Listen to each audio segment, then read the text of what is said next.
put it off for years with the photography, but I found out that I was good at that years later. But the writing was also really key too. I can remember that people in my group said, you should really write about having a learning disability. I thought, oh no, that's too personal. And I wrote some Mm, really bad poetry. And there's just some things that I would not want to read today. mm.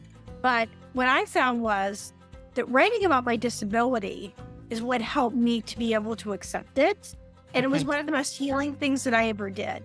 Welcome to Soul Led Creative Women, a podcast for women passionate about personal growth, seeking bold, brave ways to navigate life's ups and downs. I'm Sam Horton, and in this episode, I'm joined by Michelle Steiner.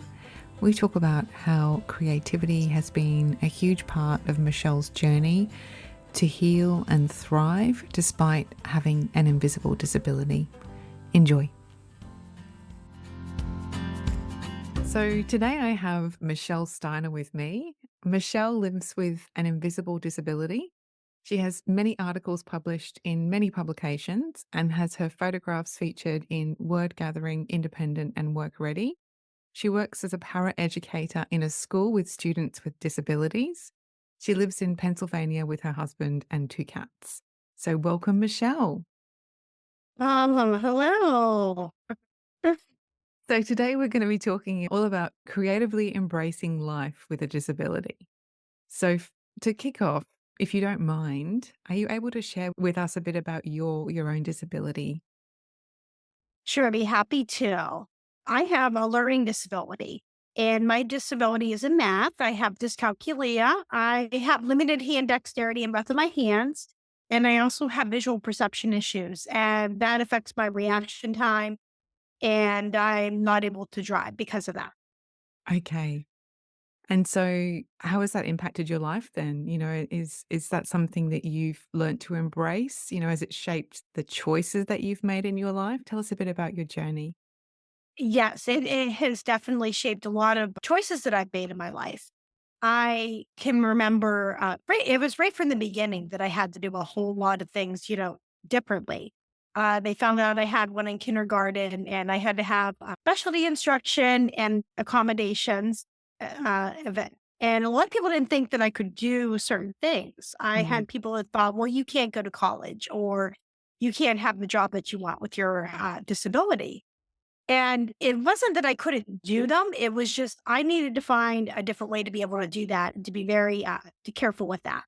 When I went to college, I could not take courses, a course of study that involved a lot of math or a lot of science. Anytime I encountered that, I was going to have a lot of difficulties. mm, So that was a lot of the choices that I had to make. I also needed to use accommodations, such as having extended test time, having the test read aloud to me. I did that whenever I was in school. And then in college, I also had a note taker. mhm, And then as an adult, it's really important that I find different ways to be able to do things. mhm. I'm not able to use a manual can opener, so I use an electric can opener.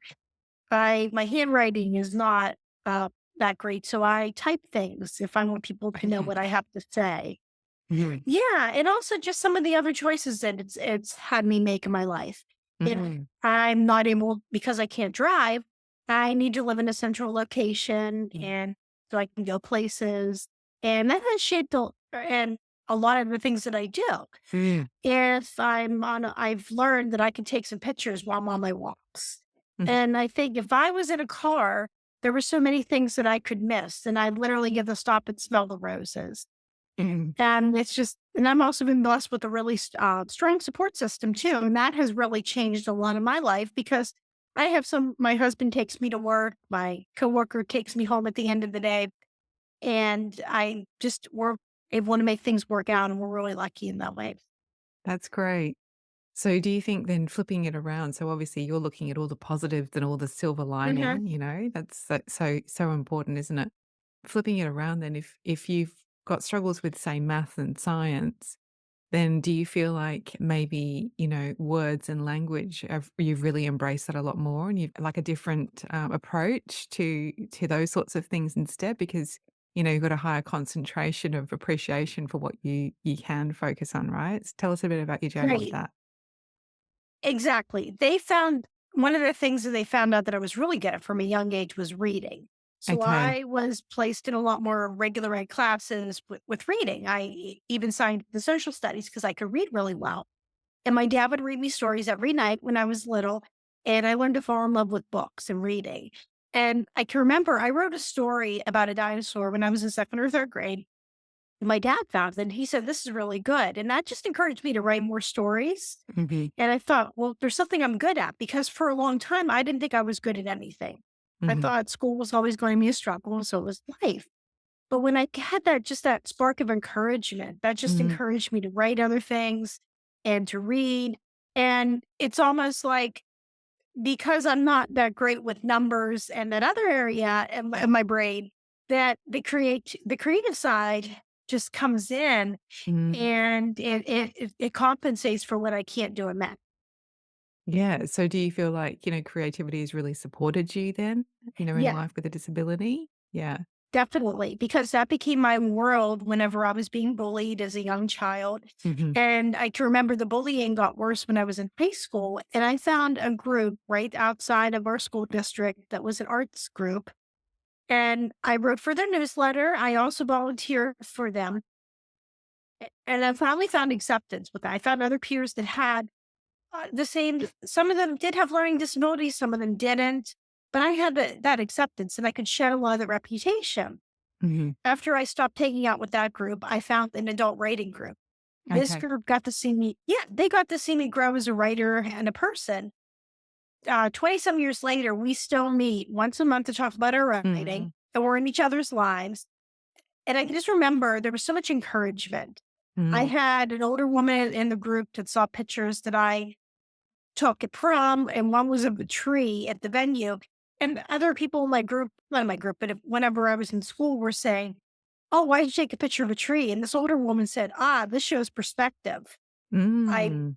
put it off for years with the photography, and I found out that I was good at that years later. But the writing was also really key too. I can remember that people in my group said, "You should really write about having a learning disability." I thought, "Oh, no, that's too personal." And I wrote some Mm. really bad poetry. And there's just some things that I would not want to read today. Mm. But what I found was that writing about my disability is what helped me to be able to accept it. And it was Okay. one of the most healing things that I ever did. Okay. Whenever we bought our house after I got married, I can remember I was really frustrated because I couldn't unlock our door with my hand dexterity.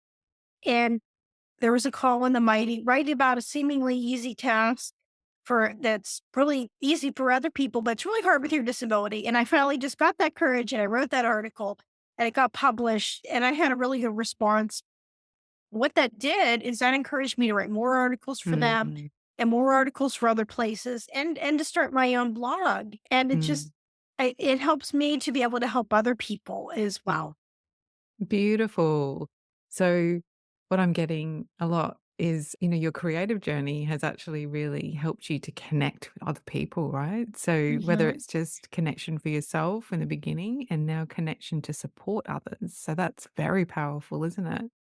So, yeah, just by sharing who you really are through your creativity, you've created this whole network of connection, which is so lovely. Yes. Mhm. Definitely. Mhm.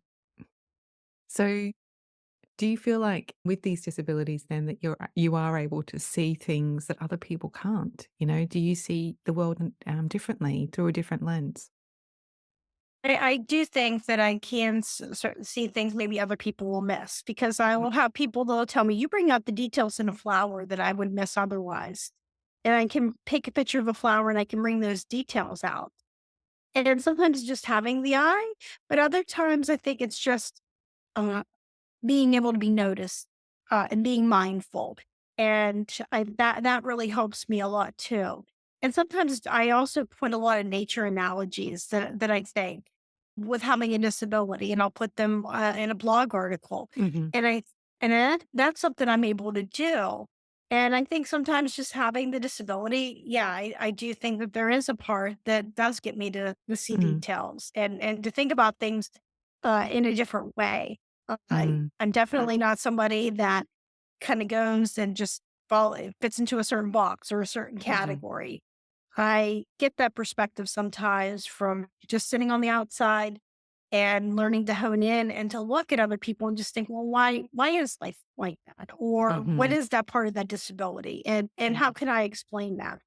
And that's like creative thinking, right? So Mhm. the challenges that you face with your disability potentially mirror, the creative Mhm. challenges that you face as well, right? When you've got creative Yes. goals, so to speak, and you're working through those, it's the same process, isn't it? Overcoming these Mhm. challenges, they kind of mirror each other, so that's really beautiful. So how about a lot of your photographs are of nature, so there's a lot of nature in your work, yeah? So how do you believe connecting with nature supports your life and your creative endeavors? I think nature can really affect me because there's so many things that I can just relate to in nature and our natural world that there's differences and I get to be able to show that. For example, I love to grow flowers like in our containers and I can talk about, well, all the flowers need something different. Yeah, I have flowers that I put on my front porch that need more shade. And if I would put begonias or on the back porch with full sun, they probably wouldn't do very well. But Mhm, I also have flowers that I put on the back porch or back deck that have full sun and they do really well with that, like daisies and petunias. Those are some things that do really well. And the mhm, same thing with having a learning disability. mhm, There is just certain things that I might need with my learning disability that somebody else that doesn't have one might need. I might need extended test time for things. And there's other people that might have a learning disability and they might need other assistance as well. mhm, And the thing is, we can't change the flower of having a disability, mhm. but we can control the environment that it's in so the flower can thrive and grow. Oh, so magical. That's a really beautiful way of explaining it. I love that. So you also work with students with disabilities in a school setting.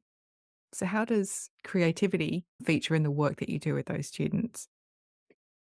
One of the biggest things that I have is I always try to encourage a lot of the students with disabilities to be able to kind of think outside of the box Mhm, and to be able to advocate for themselves. And I try to tell them having a disability isn't a bad thing. And we try to get um, creative, maybe with thinking for solutions for them. If a student comes in sometimes and they're saying, well, I'm really struggling in this class, I try not to, I mean, I help support them the best I can, as long as it mhm. doesn't involve math, because I can't do that. But we might think of some ways to make it work too, especially with working as a team. We might Mhm, think, okay, well, this student might be struggling here. What are some ways that we can help that student? And that comes into a big way. And also just like working with the student. Sometimes we might have some uh, issues that might come up. I mean, I am working with middle school age students, so they're not quite at that point yet where they're thinking mhm, so much about what they're going to do after. We're just in the very beginning stages of that. But a lot of our students, they might have to do some creative thinking as they graduate. Where do I want to go to college at? How can I make this work? And if this option doesn't work, what are some of the other choices that are out there? So I mhm, think it's big, just being able to talk about choices, thinking outside of the box, especially like mhm, with career goals with them, because sometimes what a lot of people run into when they have a disability is they might go to an employer, and sometimes the employer doesn't always understand their disability. They don't mhm, know how to accommodate, and going in and asking for that kind of is a way that you have to go in with some creativity, like, "Okay, how do I solve mhm, this issue?" mhm. And like with your own journey then, I mean, you used the Mhm, writing and the photography, the creative outlets to really mhm. support yourself, and come to understand your disability more and Yeah. heal, as you said. So do you encourage your students to find creative outlets that sort of light them up as well? How does that feature in the work that you do with them? A lot of my students, I will encourage them, yeah, definitely, because some of them love to draw. So Mhm, I can say, "Oh, that's a really good drawing," and I get to encourage them with that, mhm, and I get to see some of that work, and sometimes they're their own worst critic, and I'm like, "No, and I get to tell them, "No, it's good." Sometimes writing is a big thing, but I see a lot of art, and I think sometimes mhm, that is such a healing component Mhm. with working with students too, is seeing uh, where is their medium and just encouraging them and seeing that and just kind of watching them light up because somebody noticed that they are really good at something. And it's like, Mhm. think sometimes the same with me. A lot of times the students might feel like, well, I'm not doing anything right. But if you can see sometimes some creative outlets Mm. and just to be able to encourage that as a form of expression as well. Yeah, so powerful, isn't it? Mhm. So, what does your own personal self care routine look like? How do you look after yourself, on a regular basis? I definitely, a workout is a really big part of my life. I do something little in the morning, and I'll usually end my day with something, more with that. Hmm. I love to do that. I also love to make sure that, I'm reading, I'm writing, and that those are some things that help out too. And just carving out a lot of time for myself to be able to do some of those things. I know my husband and I, we also do a motivation over the weekends. We'll think about, I call them carrots. So we might Okay. go out over the weekend, like to a museum or something like that. And just to Hmm. carve out that time to go to a garden or a museum and just have those opportunities, I think is really good. Yeah, cool. And what creative goals do you currently have? What are you working on at the All moment? right. Sure. Well, one of the things that I'm definitely want to do is maintain my blog. Okay. I'm working on that. It's Learning Disability Awareness Month, so I'm trying to promote some things with that. I also am working on just, writing, submitting stories out to different places as well. I also have a disability art show that I'm getting ready to submit work to in November at an art center. Great. So, is that featuring your photographs or is that art? Yes. Yeah, photographs. Excellent. Yep. And do you use the world around you for the photographs? It's all nature based, isn't it? Yeah. Most of it is. Yes. I Yeah. use the Okay. world around me flowers, butterflies, Yeah. Beautiful. yes, and birds or cats too. For all the people out there who don't start creative projects because they don't think they've got the skills or they don't think what they're going to make is going to be good enough, what powerful questions would you have them ask themselves today? Well, one of the first things I would ask them is, what do you enjoy doing? I think that's the big thing. If you're enjoying it and you're having fun, then that's the main thing. But if you're frustrated with it, then that may not be the thing that you may want to pursue. Also, does it does it bring you happiness? As I said Mhm. before, too. But also, I also think too, it's looking at it and just giving something a try. You never know until you try. Mhm. So pick up a paintbrush, pick up a musical instrument, try it out. I mean, you Mhm. may not want to go and uh, necessarily perform for somebody, and that's Mhm. okay too, but enjoy it. Are you happy? Are you really enjoying this process with it? And as long as you're happy with that, then that's all that matters. And if you choose to share it with the world, then that's great as well. And to just be open to things. I used to think I wasn't an artist because I couldn't draw a straight line. And Mhm. I still can't draw a straight line, Mhm. but I have learned that, okay, I can maybe make some abstract flowers. I can do photography and also with the writing too, just not to take things so seriously. As long as you're enjoying it, you're having fun, then there really isn't a right or a wrong. Mm. I get a real sense from you that leaving a legacy is really important. So, what do you Yes. want or hope that your legacy will be? I hope that the legacy that I will be is that I help somebody else in life, that they didn't feel alone. I gave them the encouragement and I gave them the resources that they can go and live their life with purpose, Mhm. how they and have the knowledge with that as well. Yeah, and even, in the face of disability or, other Hmm. restrictions that they might have. So, that's a really wonderful Yes. thing. Love that. Thank you. So, Thank you. how can people get to know you better, Michelle, and get a real feel for the work that you're doing? Sure. You can find me on Facebook and Instagram. And I'm also, you can find me at my blog, www.mrsmichellesmission.com.